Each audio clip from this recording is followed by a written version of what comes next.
Chapter 2, J. Jeff Unger. All the chapters start with a little quote at the top. I haven't been reading them, but this one I kind of find interesting. It's relevant to the book. So, quote, "You don't make a photograph just with a camera. You bring to the act of photography all the pictures you have seen, the books you have read, the music you have heard, the people you have loved." End quote. Ansel Adams. Chapter 2, J. Jeff Unger. John Jeff Unger arrived at SUNY Geneseo in the fall of 1983 from Webster, a suburb of nearby Rochester, New York. His father was an accomplished architect who designed, among his many projects, the Margaret Woodbury Strong Museum. Known simply as Jeff to his friends at that time, he was rooming with Edward S. and C2D2 when I first arrived at Erie Hall on September 3, 1984.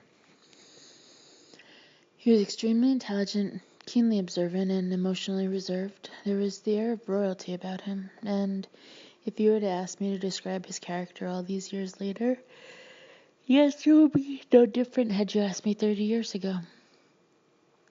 Quote, "The power of doing anything with quickness is always prized much by the possessor, and often without any attention to the imperfection of the performance." End quote. Mr. Darcy, Pride and Prejudice, Chapter 10. Jeff was an accomplished writer and photographer. And it is largely through his writing, the C2D1 journal notes, and photography that there remains some empirical evidence of the haunting. Lord knows I never wanted to keep any reminders of it. Often a creature of habit, Jeff would rarely leave his room without his trusty 35mm camera, a notepad, and several writing utensils at his disposal. I would meet Jeff a week or so into that fall semester. My new roommate Paul and I had walked into the D-Quad common or suite room to find a large group of boisterous collegians playing pool. A few of the faces I had seen before, most I definitely had not. The second floor of Erie Hall was comprised of a centrally located common area, surrounded by 4 sections of dorm rooms called quads. Each quad had a smaller common area, 3 beds, and a bathroom. The D quad was where I found myself placed with Paul by the College Housing Administration.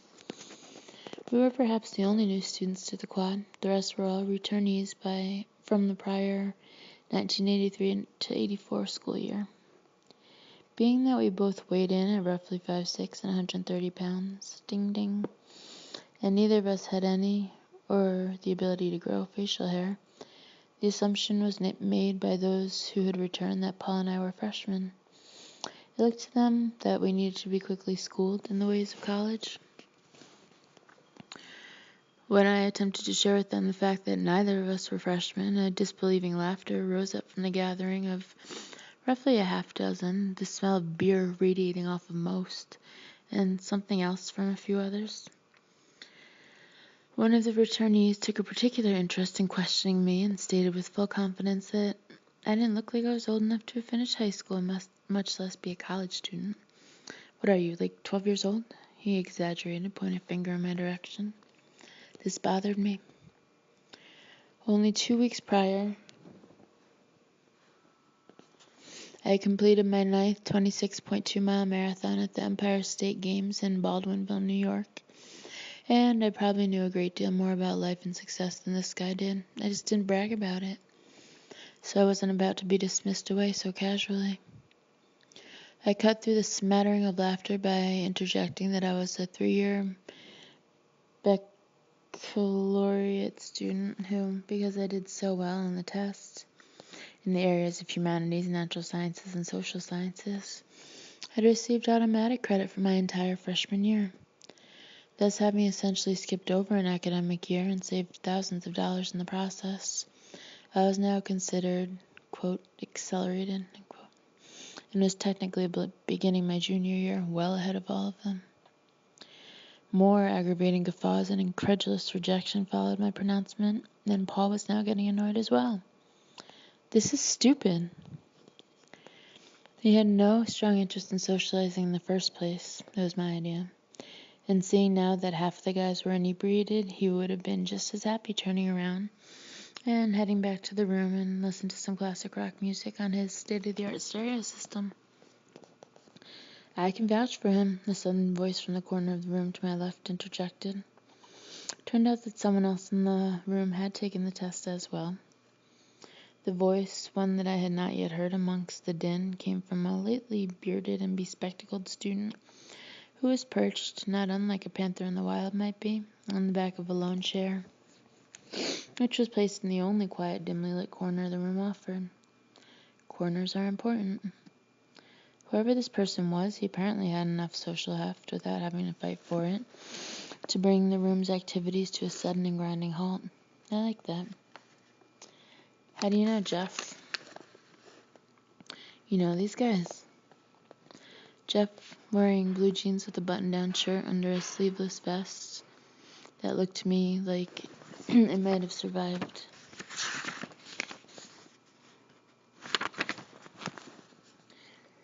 military maneuvers in Vietnam back in the 1960s, hopped off the chair backing and walked into the center of the room.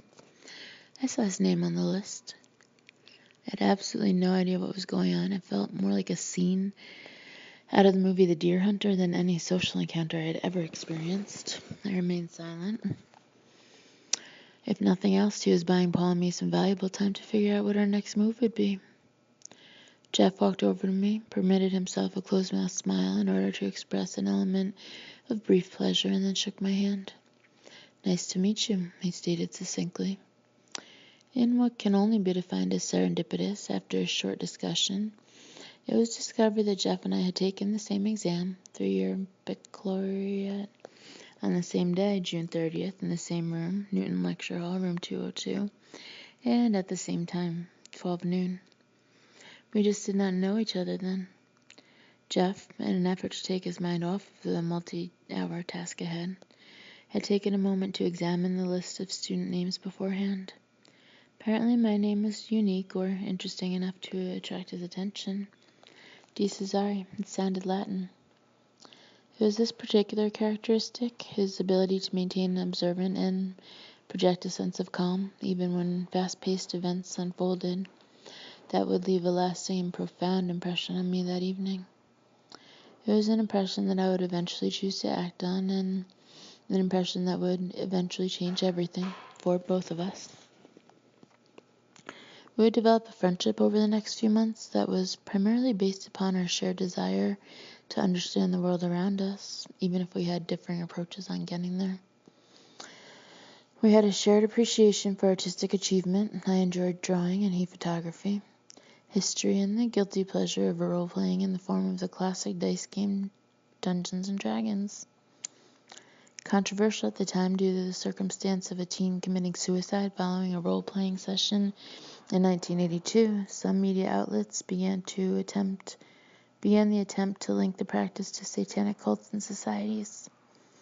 The mother of the deceased teen sued his high school principal, claiming that a D&D curse had been placed upon her son, but the lawsuit was quickly thrown out by the courts.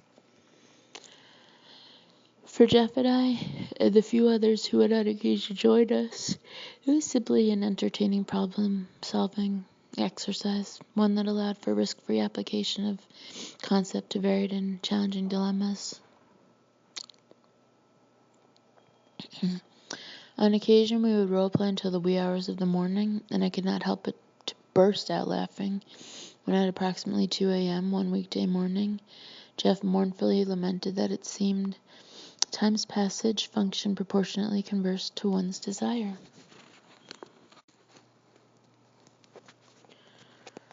I noticed early on in the friendship that there was no obvious ego guiding Jeff's actions. It was never about who won or who was better at some task. Rather, he embraced variation of interest, belief, and accomplishment. He admired the achievements of others with the same honest passion that he held for his own.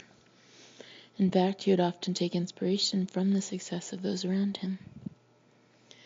As an athlete whose sole goal was often victory, at the very least besting as many opponents as I possibly could, this was a refreshing change of pace for me.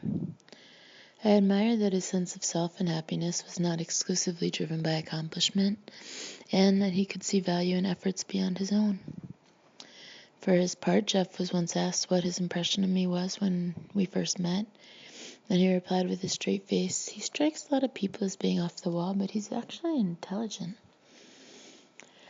To inadvertently back up his observation, when asked the same question, I replied that Jeff had what I liked most in a good friend, a body temperature of 98.6 degrees and holding.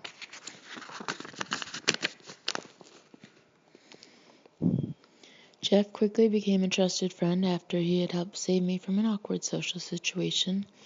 That warm September night, as the summer's #1 song, ironically Ghostbusters, by Ray Parker Jr., echoed out through the college hallways above the Reverie. Now it is March 10th, 1985, and I need a real saving. It has been a good 10 minutes since I headed off to the quad bathroom for a warm shower. Now I am lying face down on the chilled floor, bleeding and not doing very well. I can still feel the sting in the 3 cuts that run vertically down my tightened back.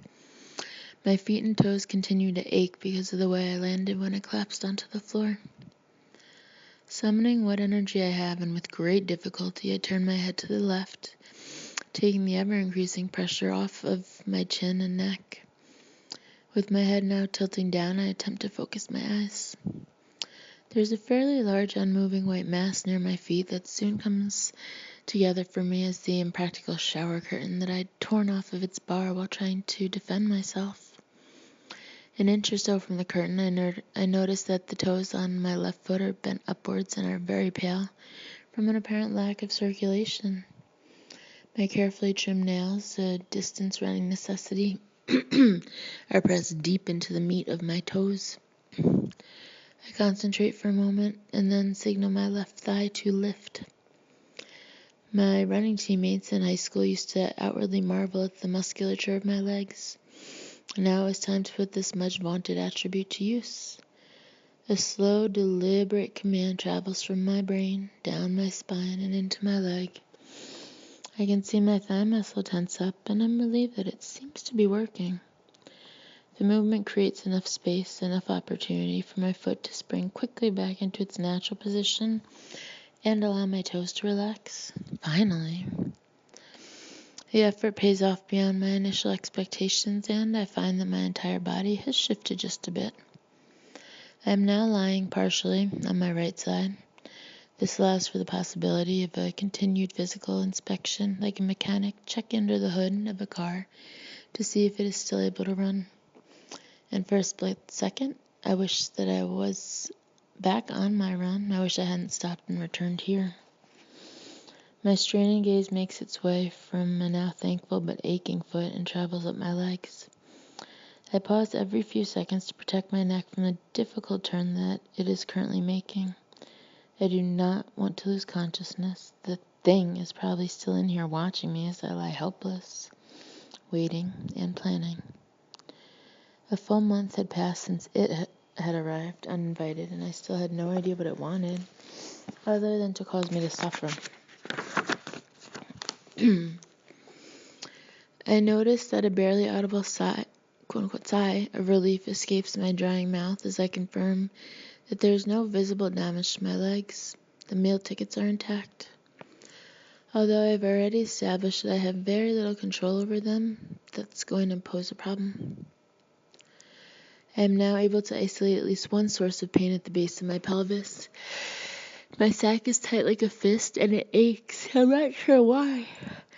Even worse, my member is visibly compressed down into what I am sure is a cold, germ-infested puddle on the bathroom floor. This observation absolutely disgusts me. The thought, whether possible or not, of bacterium floating their way into my urethra and slowly ascending up into my kidneys makes me want to vomit. My stomach muscles convulse in response to this concept, but my body is too exhausted, too traumatized even to vomit. Since I cannot move, all I can do is hope that being circumcised will reduce my risk of infection. There are visible lines of water that cover the side of my stomach up to where my left arm obstructs the rest of my view. My arm, is bent at the elbow, and there is a throbbing pain here as well, the result of my flexed bicep pushing uncomfortably into my forearm. The fingers on my hand, which are trembling uncontrollably, are fully extended, much like a bug's legs on the water's surface. Are you kidding me, God? Why is this happening? I've been so good. Where are you? It is a very selfish plea, and I should know better than making it. After all, how many Jews had their prayers answered at Auschwitz or well, I am no better than they were, no more deserving, yet I make the plea all the same. Lying there, I recall seeing World War II concentration camp photos in my history class, of stacks of emaciated corpses piled dozens high. A sickening recognition brings my thoughts to a halt. They were killed in the showers. I want to give up, to go to sleep on a large, round, smooth rock in some primeval forest. I want the crows to knead my skin with their sharp claws, to heat my ears with the breath from their pointed beaks, to carry my tired eyes away. Fight. My eyes are the only parts of my body that are able to function without an extreme effort. They spy upon a single droplet of water that is hanging down tentatively from my left wrist, which rests not far from my face. It looks almost pear-shaped. It is holding on for dear life, just like I am. I can see the inverted image of the bathroom floor being reflected in its bulb-shaped base. It is mesmerizing. And just as my childhood fascination with the movement of the stars had kept my mind enthralled well into the early morning hours, my mind begins to examine this near-transparent construct of 2 parts hydrogen and 1 part oxygen. Refraction, that's the word. That's why the image is inverted in the water droplet. I hold on to that concept, my mind concentrates on it. But the universe is a constantly changing place, and I watch the droplet fall without a sound, just as I had moments earlier, and flatten against the unyielding floor. Gravity. I notice, too, that the droplet's moisture has darkened the grout between 2 of the bathroom tiles near my hand, the natural result of liquid hitting the porous grout.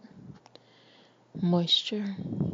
It is a compelling awareness that I'm literally, quote, observing my mind putting itself back together. Metacognition. Without actually making the conscious choice to do so, I am also experiencing the restoration of who I am and what I know. But the sheer weight of this effort leads once again to despair, with the understanding that I will never have the cerebral strength required to do this again and again. The thing is going to wear me down. It's going to kill me. Because no matter how fascinating the process, I cannot put my mind back together each time it moves to destroy me. It is a losing proposition. I want you out of my life. I shut my eyes and again I wait for the crows. They do not arrive, but something does. The sharp squealing of the door's metal wheels rolling on the metal track is almost deafening in my current state. A wave of much drier air arrives. I feel it glide over the back of my tired heels. I hear sounds. Someone is speaking. The voice is nervous and unsure, but not panicked. I want to trust it. Chris, are you alright? I'm able to blurt out a soft, but not any words. Now there is a flutter of movement, the noise of sneaker bottoms starting and stopping on a wet bathroom floor. There is also the sound of nervous breathing, but it's not my breath. I open my eyes when I sense I am being pulled up by 2 hands that are clasped together near the middle of my chest. They successfully pull me up onto my knees, but the arms attached to the hands seem to be trembling a bit from the strain. They cannot do this alone. There is a quality of friendly determination to them. I trust them. I command my legs to stand. They refuse, but the effort shifts my balance enough that the arms are now able to prop me up against the wooden door, which rattles angrily as I lean into it. Chris, can you hear me? You're bleeding. What happened? A towel is wrapped very tightly about my waist. The warmth it creates around my lower half is welcome. I mumble out a weak thanks. No problem. Are you okay to walk? Here, just lean on me. I follow the words to Jeff's face, and I can see that he has worry etched deeply across it. Seeing him now, assisting me in this manner, makes me regret that I was willing to accept the crows only moments beforehand. I never want that to happen again. Jeff navigates me across the hallway into the safety of his room. Ed is standing as we enter. He looks concerned. I am shivering uncontrollably now from the cold or the fear or the exhaustion. Maybe all those things. And Ed queried, raising both his eyebrows in expectation. He was attacked in the bathroom. I stop looking at Ed when I hear him issue a pained and confused response. A long, drawn-out, almost cynical, "What?" I have nothing to say. And as Jeff carefully sits me down at the foot of his bed, my cold and wet feet leaving imprints on his floor, Ed apparently catches his first glimpse of the cuts. Oh my god. There is a pause. All of this is real, isn't it?